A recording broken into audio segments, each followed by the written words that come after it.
자, 안녕하세요. 실정경매 리뷰옥션 TV입니다. 자, 오늘은 2022년 부동산 전망. 과연 부동산 폭락할 것인가? 아니면 상승할 것인가? 라는 주제를 놓고 시작하겠습니다.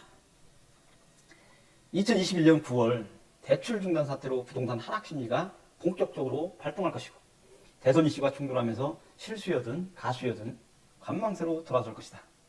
부동산 하락의 기폭제가 될 것입니다. 언론 매체 대다수의 주장은 앞으로 2, 3년 후에는 주택 공급이 이루어지면서 부동산 가격이 하락할 것이라고 전망하고 있습니다.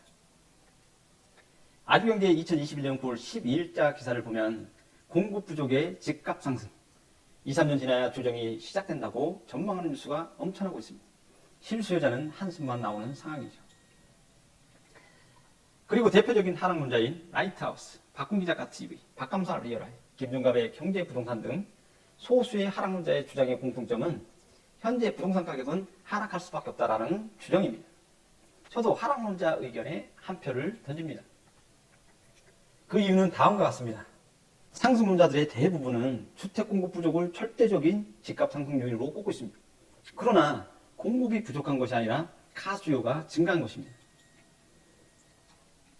본표는 서울 아파트 준공 실적을 나타낸 표입니다.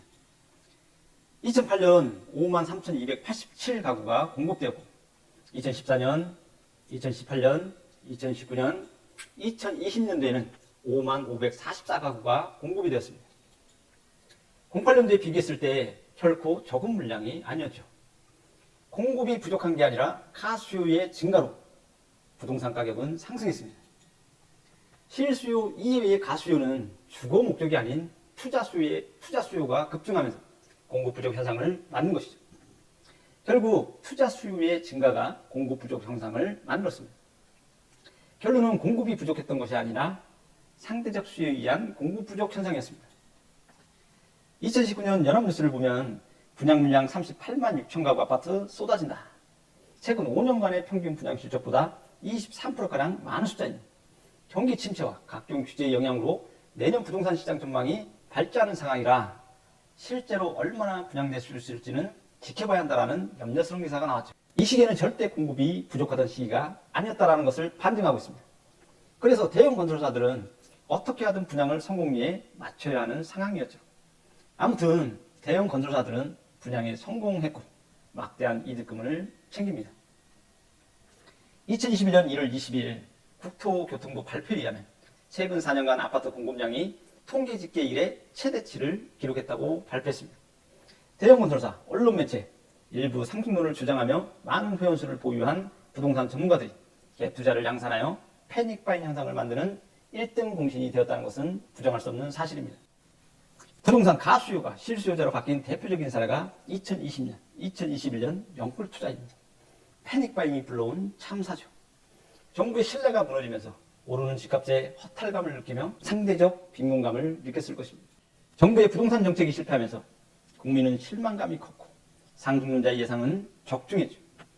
그래서 상승론자들은 정부를 양치기 소년이라고 비하했죠. 그러면서 정부 정책과 반대로 하면 돈을 번다라고 주장하는 유튜버들도 등장했죠. 언론 뉴스 매체에서는 연일 집값 상승이라는 기사를 쏟아내며 더 늦기 전에 집을 사야 한다라는 기사를 쏟아내고 있었습니다. 1년 전에 매수했어야 한다라는 박탈감과 지금 사지 않으면 안 될 것 같은 패닉바잉 현상을 만들면서 2021년 6월까지 영끌 투자는 이어졌고 여기에 불안한 실수요자까지 가세하면서 다주택자들의 매도를 도와주는 양상이 되었습니다. 8월 중순 농협이 먼저 주택담보대출 중단을 선언하면서 타은행으로 번지고 있습니다. 대출 총량제가 본격적으로 시행되면서 전세자금 또한 규제의 대상으로 도마에 올려지고 있습니다. 2021년 9월 7일자 기사입니다. 각종 언론에서 서민들의 전세대출까지 규제한다면 전세 난민의 숨통을 조이게 될 것이라고 서민들을 걱정하는 기사가 만연했죠.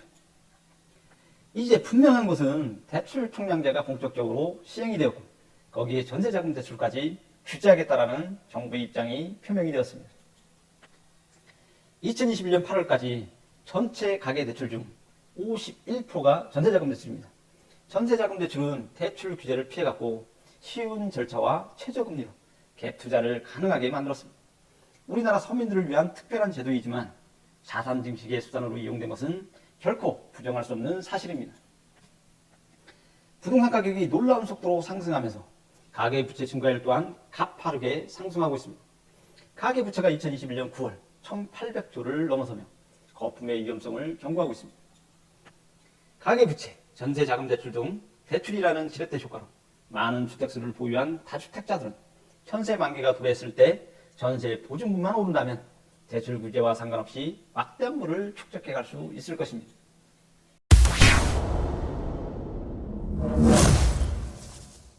(2018년 10월) 한겨레 기사입니다. 12년간 전 세계 GDP 대비 가계부채 비율은 4% 증가할 때 한국은 28% 증가했고 한국은 가계비 속도가 세계 3위를 기록합니다. 그리고 약 2년 후 2021년 1월 17일 중앙일보 손혜영 경제정책팀장의 보도에 의하면 사실상 한국의 가계부채 비율은 GDP 대비 세계 1위를 기록한다는 기사입니다. 기사를 읽어보겠습니다. 한국의 불명예스러운 세계 최고 목록이 하나 더 늘었다. 가계부채 얘기다. 국내 총생산 대비 비율은 101.1%까지 올랐다. 100%를 넘는 것은 이번이 처음이다. 1년 전보다 16.5%포인트 뛰었다. 나라 전체가 1년간 번 돈을 다 합쳐도 가계가 빌린 돈을 감당할 수 없게 됐다는 뜻이다. 세계적으로도 비교해도 압도적인 수치다. 국제금융협회 조사에서도 한국은 세계 평균 65.3%를 크게 웃돈다. 사실상 한국이 세계 1위인 셈이다. 빚의 규모도 문제지만 질이 좋지 않다. 빌린 돈으로 소비하거나 사업에 투자하기보다는 부동산, 주식으로의 이른바 P2를 늘려서다. 문재인 정부의 부동산 정책 실패 영향이 크다. 조선일보 기사를 보면 서울 도심 집값 세계 2위, 상승률은 1위, 집값은 홍콩 다음으로 비싸고 한국은 4년 동안 89%의 집값 상승률을 보이며 2위인 홍콩 집값 상승률 35.5%보다 압도적인 급격한 상승률이 문제가 됩니다. 일본도 1985년서부터 1990년까지 5년 동안 집값이 3배 폭등했고요. 일본 또한 급격한 상승률로 인한 거품이 발생했죠. 월고먼 내 집 장만. 서울선 한 푼 안 쓰고 18.5년 모아야 내 집 장만이 가능하다는 기사를 보면서 서민들은 내 집 장만의 꿈보다는 2년 전에 무리해서 대출을 받고 집을 장만했다면 이라는 아쉬움이 생길 만하죠. 한 시민은 이제 집값이 천정부지로 올라서 매수할 능력을 넘어서니 오히려 마음이 편안하다고 합니다. 왜 경제 수재들이 오판한 것일까요? 아니면 자신들도 다주택자들이니 알고도 그런 것일까요? 돌이켜보면 정부 정책은 완전 실패고 그 정책을 믿은 사람은 벼락가지가 되었습니다. 정부 정책은 실패했고 정부는 양치소년이 되었고 투기꾼들은 더욱더 자신감이 충만해 있는 시기였죠. 이제라도 투기꾼들의 주식인 전세 자금 대출 규제를 강력하게 실시한다면 투기꾼들이 공황에 빠질 것입니다. 한겨레 보도에 의하면 주담대 옥죄일 때 전세 대출은 늦은 갭투자 동력이 되어 집값을 올렸다는 분석이 있죠. 전세자금 추이표를 보면 2014년 27조 1857억에서 2020년 111조 4278억만큼 가파르게 상승해 왔습니다. 주택 구입 부담 지수표를 보면 미국 금융위기 08년보다 2021년도는 주택 구입 부담률이 더 많이 상승했죠. 실질 소득은 증가하지 않고 집값만 가파르게 상승한 결과입니다. 여기에다가 대출 총량제, 전세자금 대출 규제, 미국의 올말 테이퍼링 계획까지 중국 부동산 재벌 헝다그룹의 파산 위기까지 외부의 영향 또한 매수 심리에 영향을 줄 것입니다. 그리고 미 연준의 올해 11월 테이퍼링이 시작된다라는 기사가 나왔고 일정보다 더 빠른 속도로 테이퍼링의 기간 또한 앞당길 것이고 그 다음은 금리 인상입니다. 한국은 미국의 양적 축소와 금리 인상에 대해서 민감할 수밖에 없죠. 한국은 최대한 빨리 그리고 최대한 서민 경제에 부담이 안 되는 선에서 금리 인상을 서둘러야 할 수밖에 없는 상황에 직면하게 된 것입니다. 2021년 9월 현재는 매매 건수가 거의 없고 최고가 경신만이고 대출 총량제 규제로 자금력 부족하고 전세자금 대출 규제로 갭 투자자들의 공포가 시작되고 보유세, 단계적 금리 인상 등 투기 세력 여력이 부족할 것이고 추정 매수 여력이 부족할 것입니다. 잃어버린 일본 20년을 보면서 우리의 상황과 너무 흡사하다라는 생각이 듭니다. 만약 일본의 잃어버린 20년의 시기처럼 대출 총량제의 효과가 나타난다면 어떻게 될까요? 첫 번째, 주택 구입 부담지수의 증가, 급격한 상승이 문제가 되죠. 두 번째, 국내 주택 시가총액의 증가, 급격한 서울 도심 집값이 세계 2위를 기록했죠. 세 번째, 가계부채의 증가입니다. 가계부채 GDP 대비 세계 1위를 기록하고 있습니다. 네 번째, 금리 인상, 전세대금 대출 규제, 대출 총량제, 대출 중단 사태, 월말 테이퍼링 계획까지, 중국 부동산 재벌 홍다그룹의 파산 위기까지, 그리고 마지막으로 디스류의 부재입니다. 과연 거품이 무너진다면 잃어버린 일본 20년을 떠올려 보지 않을 수가 없죠. 서민들의 곡소리와 무리해서 투자한 부동산 투자꾼들의 몰락이 예상됩니다. 어느 시기든 부자들은 아마 더 많은 부를 축적할 것이고 서민들의 삶은 더욱더 빈곤해질 것입니다. 지금 가지고 있는 부동산을 처분하고 현금을 보유하는 시기입니다. 앞으로 펼쳐질 부동산 하락 시기에 현명한 판단으로 대처해야 피해를 줄일 수가 있습니다.